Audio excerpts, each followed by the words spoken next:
Bonsoir à tous et bienvenue dans Broadcast Time avec une émission spéciale en extérieur, une émission spéciale Mojo. Qu'est-ce que le Mojo, Benjamin ? Erwan, le Mojo, c'est le mobile journalisme. Autrement dit, comment on se sert d'un smartphone pour faire de la vidéo. Et oui, car nous sommes à la Cité universitaire à Paris pour les rencontres francophones de la vidéo mobile, où va se dérouler de nombreuses conférences pendant toute la journée, mais aussi des ateliers, des expositions d'outils, d'applications. Et on va savoir un petit peu plus sur l'état de l'art en fait du Mojo. Oui, parce que ça évolue très très vite, hein, donc c'est l'occasion pour nous de nous tenir au courant et de partager avec vous peut-être des nouveautés qui vont peut-être vous changer la vie au quotidien si vous utilisez déjà un smartphone pour tourner. Parce qu'on parle de tourner, mais maintenant on parle aussi d'interagir avec son public en direct. On parle de faire du montage directement sur son smartphone ou sur son iPad Pro par exemple, ou bien directement de pouvoir faire du multicaméra en live tout seul. Donc ça, c'est ce que vous allez voir dans les 20 prochaines minutes de cette émission spéciale. Et où est-ce qu'on peut nous retrouver en fait pour voir cette émission si on a loupé le direct ? Évidemment partout, hein, vous le savez, sur les box notamment, mais on vous incite vraiment à vous abonner au podcast de Broadcast Time sur Apple Podcast, sur Google Podcast et sur Spotify, voilà, pour ne rater aucun épisode, à commencer par celui-là bien sûr. Bonne émission à tous, on rentre.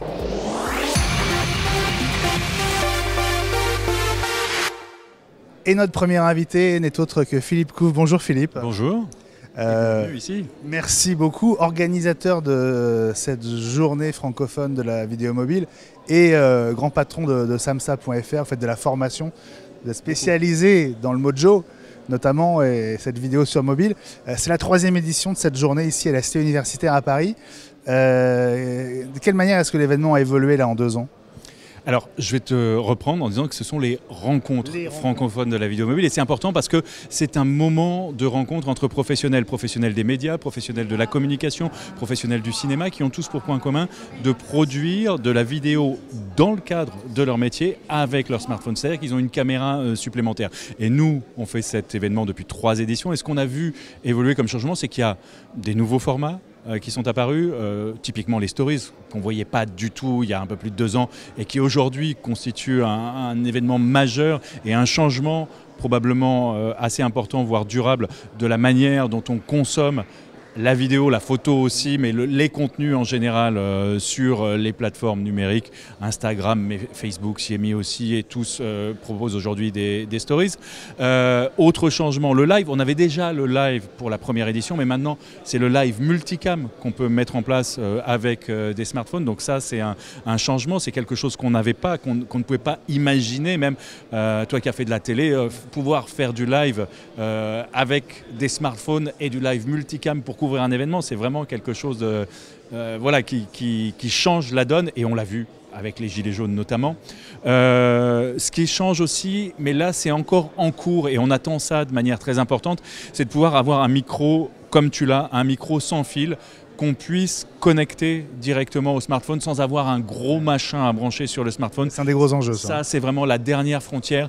À partir de là, on pourra, avec ces smartphones, être vraiment dans l'intimité des gens, ne pas les impressionner avec des grosses caméras, être au plus près, que ça soit dans du sport, comme on l'a vu ici tout à l'heure, avec des courses en montagne très dures, où on peut suivre les coureurs, parce qu'il y a quelqu'un derrière qui court avec un smartphone, une image stabilisée.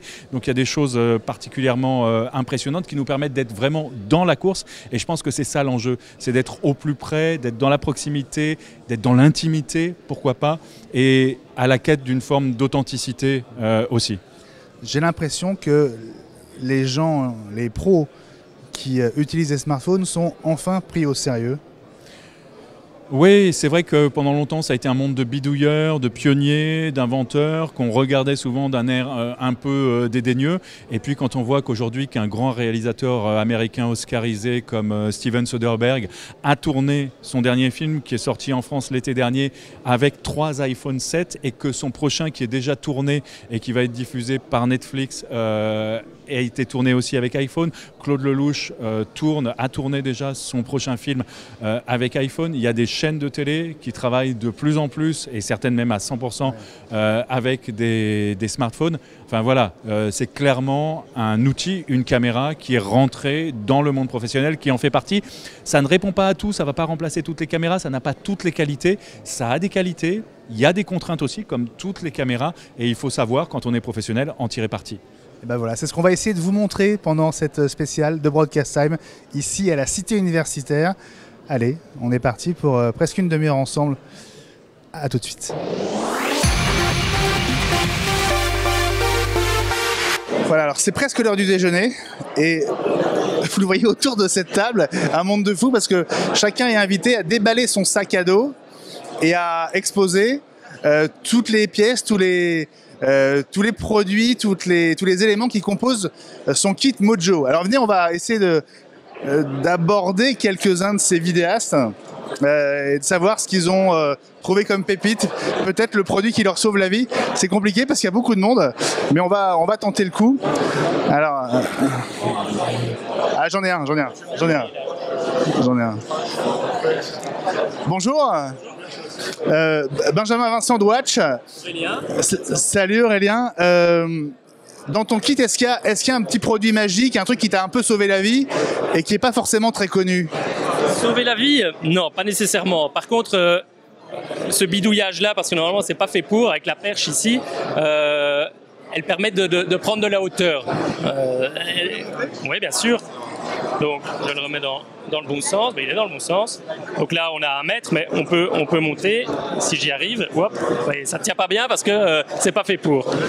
Et donc là on monte, et alors ici on met un monopied, et donc on gagne, voilà, là, et je le serre. On gagne en hauteur, ce qui permet de passer au-dessus de la foule et de faire des images sympas qu'on ne ferait pas simplement avec un kit smartphone qu'on tient dans les 2 mains, parce que c'est ça aussi qu'on recherche de temps en temps, c'est faire des images différentes. Voilà. Dans ton kit, il y a combien d'éléments? J'ai l'impression qu'il y a beaucoup d'éléments qui sont associés les uns aux autres.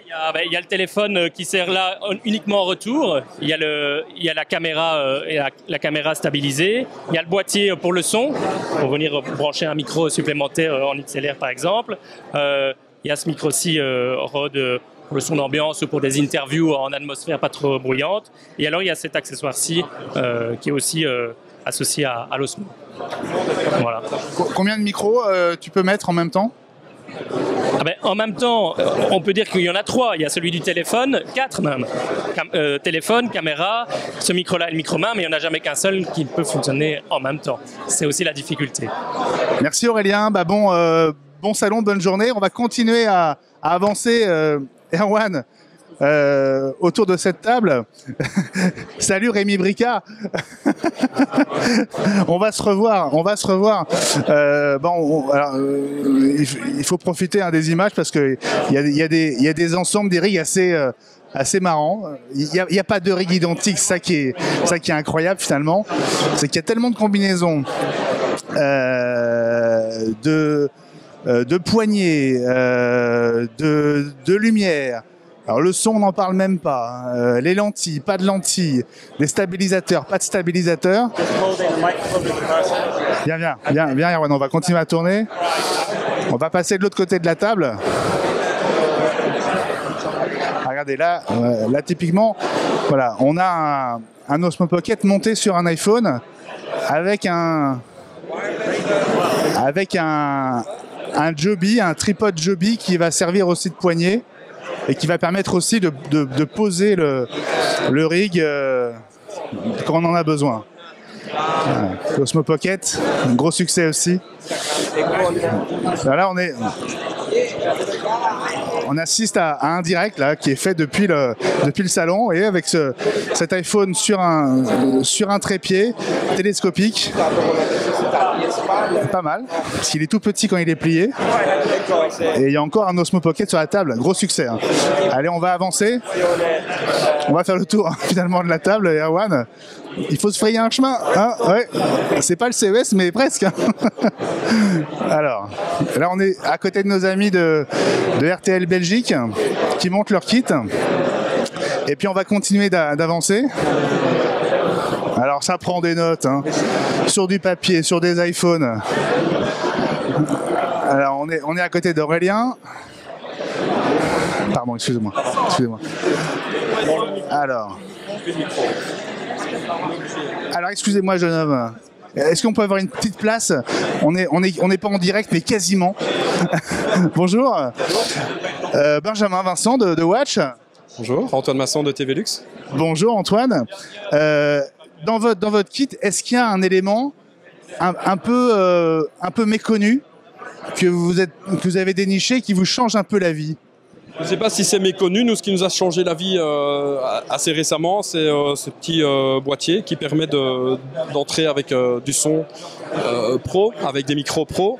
Alors, on rentre en filaire, comme ceci, avec notre système. Ça nous permet de garder notre identité avec la fameuse bonnette. On n'est pas sur des petits micros des petits micros cravates comme on utilisait jusqu'à présent. Et l'évolution, la dernière en date, malheureusement je n'ai pas ici, c'est un récepteur HF. Et donc là on a un kit qui est complètement sans fil. Le gros problème c'est qu'aujourd'hui tout le monde attend ce micro Bluetooth, ce micro sans fil. Je pense que vous avez pu vous en rendre compte. Et on essaie de trouver des systèmes D en interne. Ben, ceci c'est le nôtre, voilà, ce boîtier Airic prêt et ce câble. Oui, parce que l'enjeu, c'est le son, c'est de pouvoir mettre deux micros aussi. Ça peut être de mettre deux micros, évidemment, de réaliser des plateaux avec invités. En tout cas, pour nous, télé, ce serait génial d'avoir deux micros. Un seul, ce serait bien. On ne va pas demander deux tout de suite. Mais ce qui est dommage, c'est que chaque année, on vient et chaque année, on dit c'est pour dans quelques mois. Et là, on voit des fabricants, mais soit les solutions sont très onéreuses ou alors n'existent pas. Voilà. Donc c'est un peu le regret, mais on attend. C'est un combat. Un gros combat, oui. Mais on est de plus en plus, je pense que le monde du mojo est en expansion et les fabricants vont finir par s'en rendre compte. Bon, merci beaucoup en tout cas d'avoir pris ces quelques minutes avec nous. C'est à vous là le stabilisateur? Alors par exemple, comment est-ce que le stabilisateur se marie avec le reste du kit? Il ne se marie pas, tout simplement, et ça, c'est assez simple à comprendre. L'entrée son d'un smartphone, elle se trouve là, sur les derniers iPhones. Quand on le met, on n'a aucune possibilité de rentrer. Avec un plus petit, on pourrait peut-être le décaler un peu, mais on perd l'intérêt du gimbal qui est de stabiliser. Et du coup, ça, on s'en sert pour de l'image, pour des plans de coupe, de l'image dilue. Et après, c'est une question de montage. Et oui, c'est un compromis permanent, le mojo. Merci beaucoup. Bonne journée. On va finir notre tour de table. Erwan. Voilà, ça discute là. Regarde. Ça discute. Ouais. Je vais essayer de passer de l'autre côté, Erwan, d'aller parler à Nicolas. Reste là éventuellement. Voilà. J'essaie de m'approcher de Nicolas. Pardon. C'est vraiment le meilleur. Ouais, il y a le nom, tu vois, Moment. Bonjour Nicolas. Je ne veux pas vous déranger, mais on est quasiment en direct sur une chaîne qui s'appelle Watch. J'ai raté le début. Est-ce que dans votre kit, il y a un élément un peu méconnu qui change la vie? Alors, méconnu, oui et non. Alors comme il y en a beaucoup, c'est le stabilisateur. Il n'est pas si méconnu que ça, ne serait-ce que parce que mon voisin l'a commandé et vient de le recevoir. Mais moi aussi, il est tout frais, j'ai pas eu encore le temps de beaucoup l'éprouver. C'est lequel celui-là? C'est le Snopa Atom. Et il a une particularité, c'est qu'il permet justement de raccorder, alors sur la poignée, parce qu'il y a un jack, de raccorder un microphone, et à hauteur de la petite griffe qui embarque le téléphone, on a une sortie jack qui permet de revenir au téléphone lui-même. Donc de pouvoir être un tout petit peu plus à l'aise avec le son. Avec n'importe quel stabilisateur, on peut bricoler aussi un support de microphone. Ouais, mais on vient de voir que justement c'est pas possible sur tous. On y arrive un peu, c'est du bricolage, c'est du micmac, on décale un peu le téléphone du bord, on met différents petits objets. Là pour le coup c'est un tout petit peu plus réfléchi. C'est pas encore le top du top, mais c'est déjà pas mal, quoi. Tu peux nous montrer ce stabilisateur? Donc là pour le coup, à part l'accessoire qui permet de déporter sur le côté le microphone que j'ai ajouté. Donc le micro. L'accessoire c'est ce bras. Voilà, c'est le petit bras qui permet de faire extension, puis avec des griffes de raccorder un microphone et plus si affinité. Et puis le jack dont je parlais tout à l'heure est ici sur le côté. Alors Erwan qui filme est de l'autre côté. Voilà. Hein, le jack. Voilà, le jack d'entrée micro est de ce côté. Et puis ensuite, au niveau, alors pour pouvoir tripoter le téléphone. On tripote beaucoup en mojo. Et puis forcément, je l'ai rallumé, pardon. Et puis pour pouvoir justement sortir et revenir au téléphone, on a là aussi un jack qui va permettre de renvoyer le son vers le téléphone, et l'appli qu'on peut utiliser, là c'est Filmic qui est bien connu pour les utilisateurs d'iPhone. Ouais, en fait, ça rentre là et ça ressort là, c'est ça? Ça rentre côté microphone, ça rentre en bas pour ressortir en haut et revenir vers le téléphone. C'est le contraire, j'avais juste vu à l'envers, mais c'est ça. Et puis voilà, ça appartient donc à ces petits fabricants, enfin petits, moyens ou grands. Pour le coup, je connais même pas l'entreprise avec précision. Mais il commence à... Donc c'est Atom, un TOM. C'est Snopa, SNO2PA, et le modèle est Atom. D'accord. Quel est pour toi le prochain enjeu? Qu'est-ce qui est le plus important dans la conquête vraiment du Mojo, dans sa plus grande... dans ses plus grandes possibilités? Alors il y a des spécialistes vachement mieux placés que moi pour imaginer un peu l'avenir, mais un avenir assez immédiat. Ouais. Il est en face de nous sur un stand chez Joël Antonin avec BAM qui va permettre justement aussi d'avoir plus de souplesse au niveau du son parce que il a un petit adaptateur, un transmetteur universel Bluetooth, et qui va permettre justement de se défaire aussi des câbles. Et ouais, c'est une grande partie de l'avenir. Ça tombe bien que tu en parles parce que justement on va aller le voir. Allez-y, ça vaut vraiment le coup, c'est top. Et puis il est génial. Bon aussitôt dit, aussitôt fait, on est sur le stand de BAM avec Joël. Salut Joël. Bonjour. Bon, on nous dit que tu as un produit révolutionnaire. Raconte-nous. Il paraît que c'est un produit révolutionnaire. Disons que pour moi à la base c'était surtout une expérimentation. Je voulais essayer de couper le câble, et puis une des solutions c'était de passer par du Bluetooth. Donc voilà, j'ai fouillé un petit peu, j'ai essayé énormément de composants jusqu'à vraiment sélectionner les meilleurs pour pouvoir faire ce transmetteur. Alors tu peux nous le montrer, il est là? Voilà, alors ici on a le transmetteur, donc là on est encore sur du prototype. Donc il faut savoir que tout ça a été financé par des fonds privés, donc c'est moi qui l'ai financé intégralement. Donc là maintenant je suis en train de faire une campagne Kickstarter qui va gentiment démarrer pour pouvoir lever des fonds. C'est l'équivalent de ce boîtier là en fait, hein, mais en Bluetooth. Exactement. Donc ce qui fait qu'en tout on a besoin de ce boîtier, d'un micro qu'on a déjà dans son kit. N'importe quel micro XLR, on a une alimentation fantôme dedans, donc on peut alimenter quasiment n'importe quoi comme micro, et puis un préamp qui permet d'avoir aussi quasiment n'importe quoi. Donc on prend le transmetteur, on le plug à son micro qu'on alimente aussi. On prend... c'est pile, batterie? C'est sur une batterie, la batterie elle est intégrée, ouais. Ça donne à peu près 6 heures d'autonomie. Donc là, on va alimenter on va mettre le Bluetooth. C'est là que ça se passe, hein, ouais, bien. Voilà. Approche-toi. Là, on a le Bluetooth. Donc je vais choper mon Proto 4. Il s'appelle tous Proto, c'est comme ça. Voilà, il est connecté. Et là, on sait qu'il y a 5 protos maintenant. Oui, on sait qu'il y en a 5. Là, il y en a un qui est un peu ramassé pour tous les autres. On prend son application préférée. Voilà, et voilà, on est connecté, tout simplement. Là, ici, tu as le tech. Dans la partie audio, on va connecter à BAM Proto 4. Tout simplement. Pourquoi c'est un enjeu d'avoir un micro sans fil Bluetooth? Disons que la réflexion, c'était de partir avec un matériel minimum. On va se tourner vers Erwan pour pas être trop de profil. Non, mais reste là. Ah, pardon. C'est juste être comme ça, voilà. Comme ça. Voilà. Ouais, donc le but c'était... Je pars à la caméra? Au deux. Ah, donc le but c'était vraiment... Sinon les gens vont ne voir que de profil, c'est dommage. Un beau garçon comme toi. C'est gentil. Donc ouais, le but c'était vraiment d'avoir un matériel le plus léger possible. Et puis tous les jours je travaille avec des professionnels, je commence à voir aussi leurs besoins. Je sais que c'est des gens qui ont besoin de quelque chose de fiable, de durable, et qui permettent aussi de réutiliser le matériel dont ils disposent déjà. C'est du matériel qui à la base est cher, mais un micro ça dure très longtemps. Donc on va pas non plus s'amuser à racheter son matériel tout le temps. Donc autant le faire durer. Voilà. Question bête, comment tu expliques que ça n'existe pas déjà?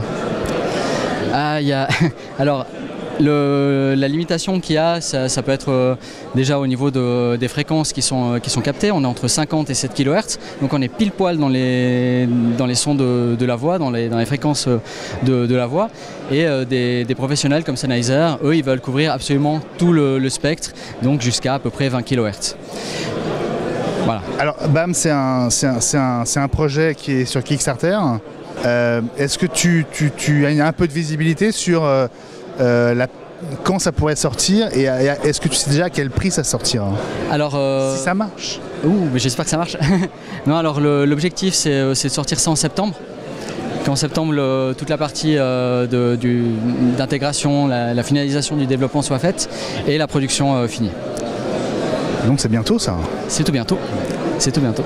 Ça va un peu changer la vie de tous ces gens qui sont ici et qui cherchent des solutions pour l'audio?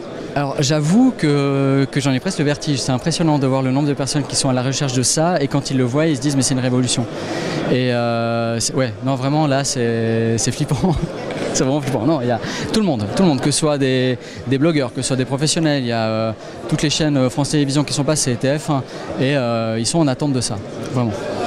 Je vais poser la question piège, est-ce qu'il serait possible de mettre 2 micros? Non.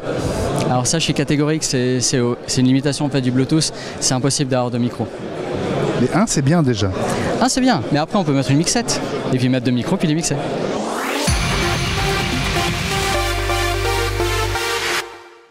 Alors ces rencontres francophones de la vidéo mobile, j'ai bien retenu, Erwan, c'est sur une journée, mais c'est un programme très très riche.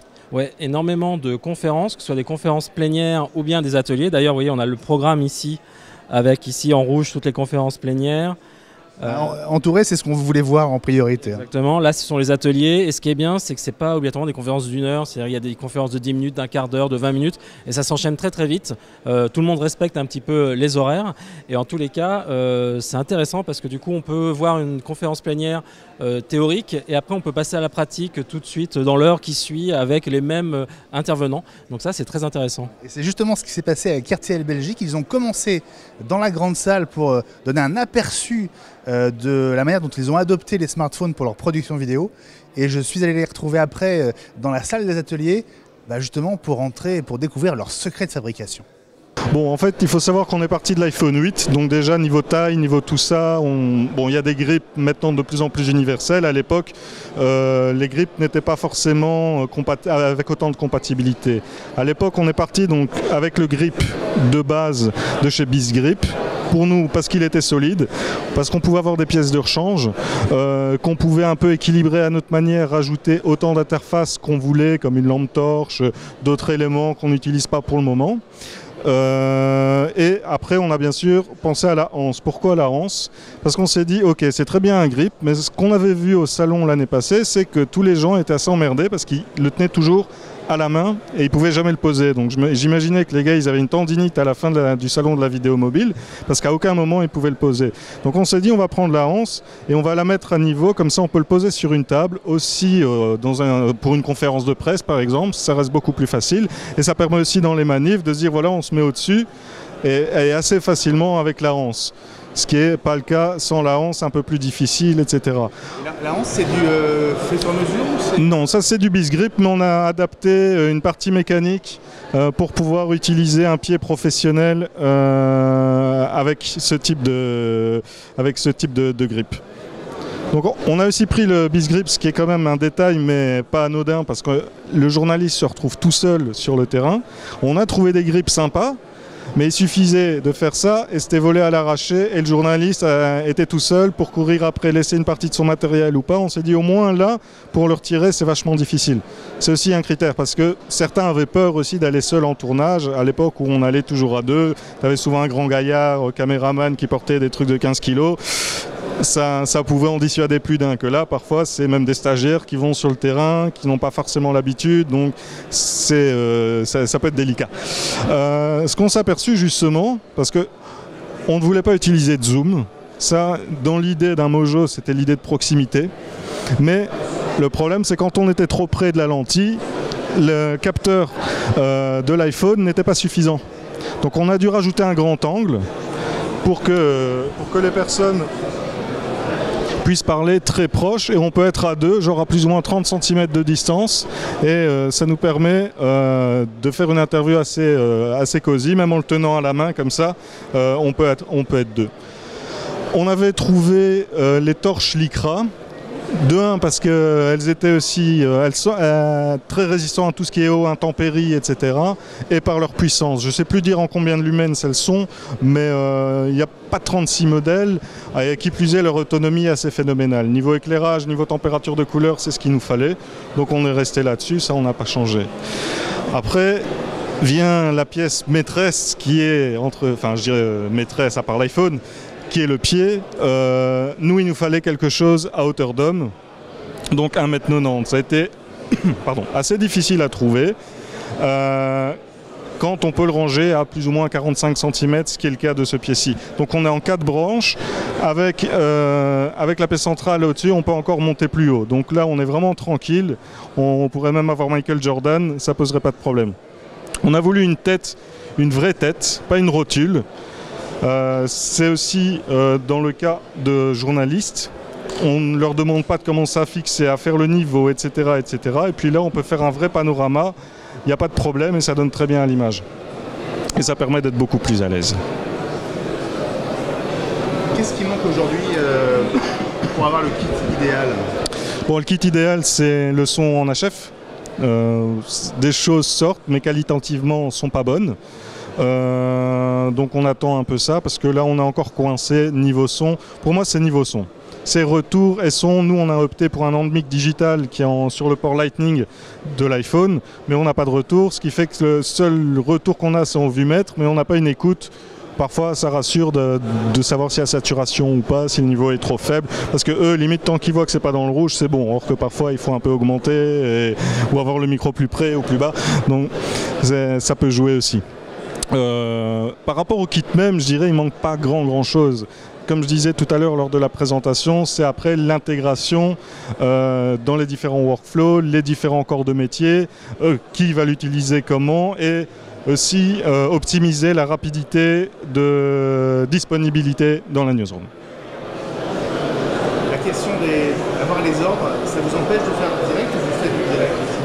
On fait du direct aussi, on fait du direct. À la base, moi je pensais en tant que technicien, c'est le direct qui va primer, au final pas du tout. C'est les fichiers à fond, mais ça nous a déjà sauvé la vie à pas mal de reprises en direct.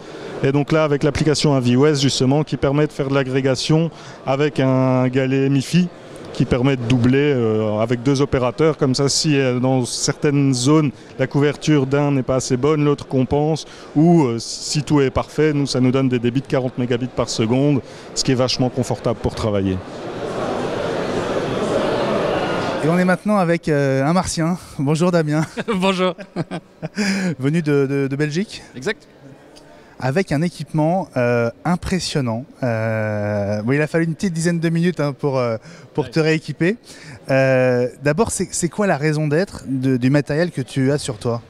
Oui, c'est une construction qui date déjà d'il y a un certain temps, qui est surtout une réflexion que j'ai depuis 15 ans dans mon métier de journaliste au départ, qui est de me réapproprier mes outils de production. J'ai fait ça quand j'ai commencé à faire des podcasts il y a 10 ans, il y a 15 ans dans ma cave, et faire des trucs qui duraient 3/4 d'heure et qui étaient écoutés par ma femme et mon chien. On testait des trucs en vidéo, testait des trucs, voilà, surtout un peu tous les supports possibles et imaginables pour raconter les histoires que j'avais envie de raconter. Il se fait que j'avais la latitude de pouvoir le faire dans mon boulot, et puis progressivement je me suis dit comment je peux aller retourner sur le terrain en étant le plus indépendant possible. Plus léger aussi? Ouais, léger, ouais, forcément, avec un téléphone. J'ai couvert des conférences avec des téléphones quand je travaillais, quand j'étais dans des rédacs, quand je faisais ce genre de choses. Mais l'idée, c'était comment je peux raffiner un peu ça, comment je peux essayer de me démarquer, hein, comment je peux essayer d'avoir une offre qui soit un peu différente de ce que les autres pouvaient faire. C'est comme ça que j'ai d'ailleurs construit un véhicule j'ai pas construit le véhicule, hein, mais c'est un véhicule dans lequel j'ai mis ce qu'il y a dedans. Voilà, on a mis du matériel dedans, on a mis un générateur de courant, on a mis des modems, on a mis ce genre de choses pour pouvoir partir sur le terrain. Et ça, c'est le prolongement en fait de ça, c'est-à-dire comment tout seul je peux être à la fois avec 2 caméras, puisque le but c'est d'avoir un joystick ici qui me permet de piloter la caméra qui est sur mon épaule. L'objectif c'est quoi? C'est de faire du multicam en direct quand c'est possible. Ouais, c'est ça, ouais. Le direct, il n'a qu'une seule raison pour moi, c'est de pouvoir dire aux gens, regardez, je suis à un endroit où vous n'avez peut-être pas la possibilité de vous retrouver, qu'est-ce que vous posez comme question? où est-ce que je vais aller? Alors c'est un peu un ersatz de Maximi / Rémi Buzine / Rémi Bricard. Je m'en fous, mettez-moi plein d'étiquettes dans le dos si vous en avez envie. Ça, c'est vraiment pas mon problème. Moi, ce qui est important, c'est la relation que je peux avoir avec les gens en ligne. Ça fait 15 ans que je fais ce boulot, ça fait des heures et des heures et des heures de vidéos et d'audio que je peux produire, d'articles que j'ai pu écrire. Tout ça parce que voilà, il y a des gens qui me font le plaisir de pouvoir écouter et participer et partager ce que je fais. Donc là, c'est une extension de mes bras en fait, pour pouvoir aller au-devant des gens, pour prendre le temps. Puisque le format, c'est moi qui le décide. Si j'ai envie de faire 1 heure de live, je fais 1 heure de live. Ça me permet aussi, avec les applications qui sont dessus, de faire un peu de réalisation. Alors, je ne suis pas un grand réalisateur. Que du coup... Alors, tu sais quoi, on va prendre dans l'ordre. La captation, la réal et la diffusion. Captation, déjà, alors, tout ce montage-là, qu'est-ce que tu as utilisé? C'est que du fait maison, j'ai l'impression. Et à quoi sert chaque élément? La captation, elle est faite sur base du DJI Osmo. D'accord, qui est l'Osmo mobile de première génération, parce que sur celui-ci, on peut enlever le grip, qui est ce grip ici, qui est normalement là, qui permet d'avoir la stabilisation. Tu le déportes en fait, c'est ça? C'est ça, parce qu'ils ont, chez DJI, ça aussi c'est du matériel qui vient de chez eux, c'est un câble qui permet de piloter avec le joystick qui est là, de piloter la caméra qui est là. En fait, il part d'ici là. Et donc puis, avec mon doigt, je peux jouer sur le joystick là. Et il passe derrière moi. Tes épaules. C'est ça. Et puis moi, ça me permet de piloter la caméra qui est là. Donc d'aller chercher un angle que mon angle de vue ne peut pas avoir. Ou d'avoir 2 personnes en même temps, puisque j'ai mon autre caméra qui est là, qui est en même temps ma régie. Et donc je filme avec ceci. Ou bien je me filme en front. Et j'ai mon deuxième axe de caméra qui est là, qui permet d'aller chercher autre chose. Les 2 sont stabilisés du coup? Alors je n'ai aucune stabilisation. Aucune stabilisation. Voilà, donc DJI au départ fait ça pour faire de la stabilisation et moi j'ai pas de stabilisation parce que j'ai un device ici qui est juste sur un grip, donc j'ai pas stabilisé. Là il est un peu stabilisé mais il est sur mon épaule. Donc, en termes de stabilisation c'est un peu moyen. Mais je le fais pas pour avoir une image stable. C'est plus pour avoir deux axes, deux plans en fait. Ouais. Ça permet par exemple, je me suis retrouvé dans une pit lane dans un Grand Prix de Formule 1 à Rome il y a quelques mois. Ça me permet d'avoir une personne qui parle, de faire l'interview de la personne qui est dans le paddock et puis en même temps d'avoir les images de la bagnole, et de zoomer dans l'image de la bagnole, de montrer ce dont elle est en train de parler. Alors là, pour la captation, donc il y a deux iPhones concrètement. Alors là, j'ai un iPhone qui me sert de régie et de caméra principale. Ici sur le côté, c'est des iPods. C'est des iPods en refurbished à 100 balles. Ça filme en HD, mais pas besoin de plus. Ça suffit largement, c'est sûr, génial. Alors, la captation, on a vu. Peut-être un mot du son quand même, parce que c'est hyper important le son. Super important le son. Oui, parce que l'image, elle peut bouger un peu, c'est pas très grave. Ouais. Si le son est pas bon, les gens se barrent. Puis ça leur casse les oreilles, littéralement. Donc ce que j'ai utilisé comme système ici, c'est un micro HF, un petit Sennheiser. Donc je m'équipe moi-même avec le micro HF, ou alors j'équipe quelqu'un. Ce qui me permet que cette personne soit loin de moi éventuellement, c'est pas un problème, moi je peux la suivre et je peux aller à distance. Et j'ai un micro d'ambiance ici, shotgun quand même un peu, parce que si moi je veux parler alors qu'il y a quelqu'un d'autre qui est équipé, que moi je veux lui poser une question, il faut qu'on puisse l'entendre. Et puis voilà, puis c'est le petit mélange avec tous les câbles. Comment on fait le petit mélange? Parce que le petit mélange c'est un gros problème, faire rentrer 2 micros dans un iPhone, c'est un des enjeux quand même. Ouais, c'est un enjeu, c'est les petits connecteurs de Rode, TRS vers TRSS, et puis un autre, celui-là c'est un qui fait exactement la même chose, mais c'est un historique que j'ai depuis qu'on fait des iPhones et qu'on s'est rendu compte que le son chez Apple c'est de la merde. Et puis je rajoute tout ça dans le RSS 4 et puis je le rebranche dans le Lightning ici. Et ça marche.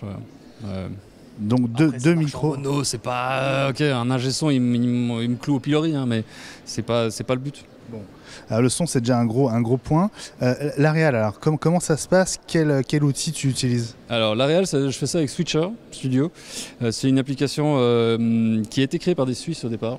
Application payante. Alors, là je me suis délogué parce que je l'ai utilisé sur un autre truc. En gros, ça me permet de faire quoi? Ça me permet de rapatrier toutes mes cams directement. Je peux rajouter 9 sources différentes.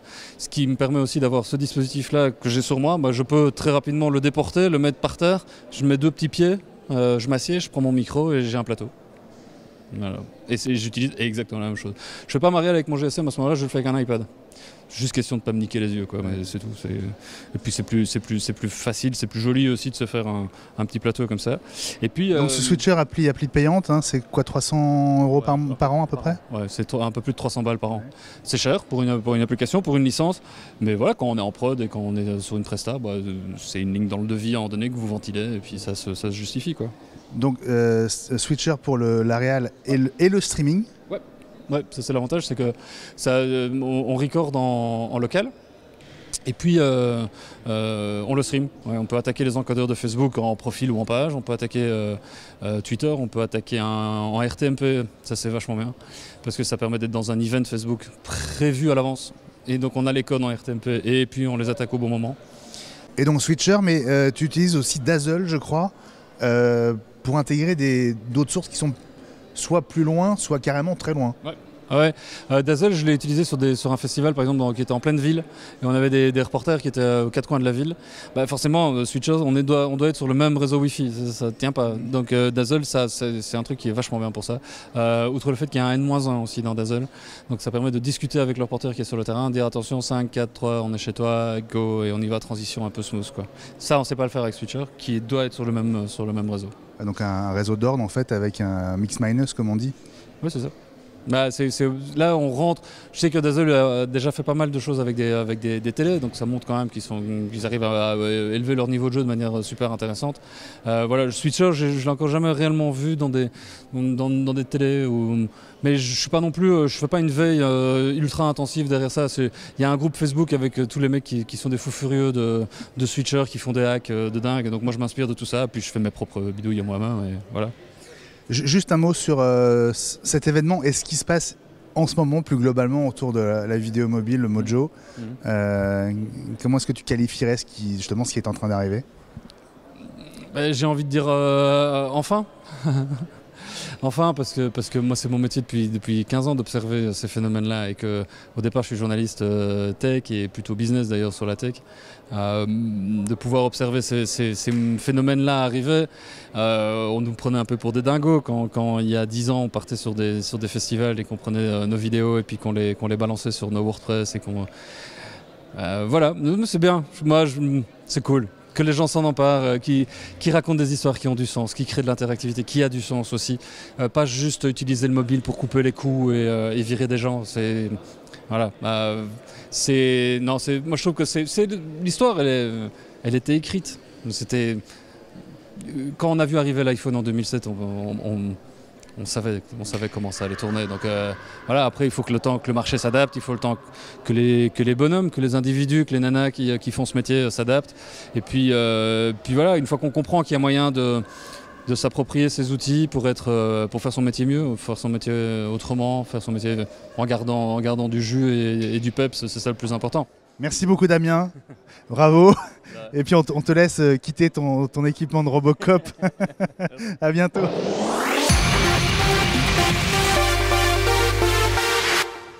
La journée se termine ici à la Cité universitaire de Paris, tout comme l'émission qui s'achève. Benjamin, quel est le bilan pour toi de cette journée liée à la vidéo mobile?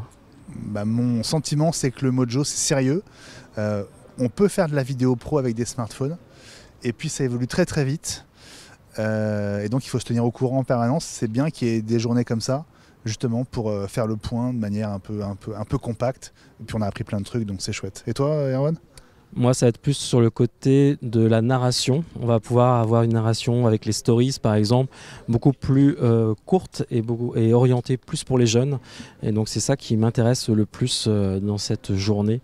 Au-delà du côté technique qui est assez fantastique et ça fait un peu peur. C'est un peu le Far West pour l'instant, mais en tous les cas, c'est très, très intéressant. C'est vrai que ça consacre vraiment la rupture, je trouve, entre les jeunes et la télévision, au sens 20e siècle du terme, on va dire.